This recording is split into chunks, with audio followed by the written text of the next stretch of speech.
यह सौरमंडल का मॉडल है। इस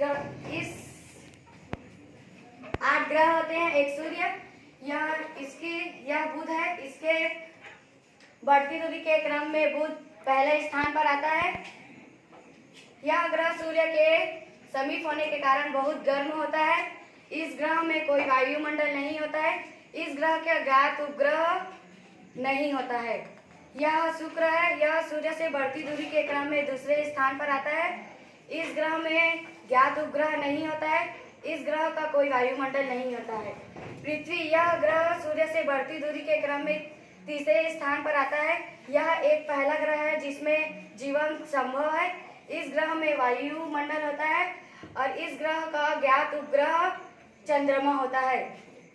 यह मंगल है। यह सूर्य के बढ़ती दूरी के क्रम में चौथे स्थान पर आता है।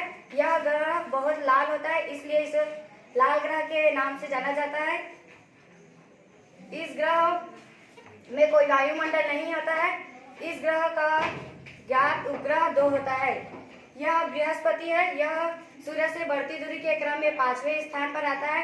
यह ग्रह सभी ग्रहों से बहुत बड़ा होता है और इस ग्रह में कोई वायुमंडल नहीं होता है। इस ग्रह का ज्ञात उपग्रह 28 होता है। यह शनि है। इस ग्रह सूर्य से बढ़ती दूरी के क्रम में यह 6वें स्थान पर आता है। यह अपने 3 वलयों के कारण बहुत सुंदर दिखाई देता है। इसमें कोई वायुमंडल नहीं होता है। इस ग्रह का ज्ञात उपग्रह 30 होता है। यह ग्रह अरुण है। यह सूर्य से बढ़ती दूरी के क्रम में 7वें स्थान पर आता है। यह एक पहला ग्रह है जिसको दूरबीन की सहायता से खोजा गया था।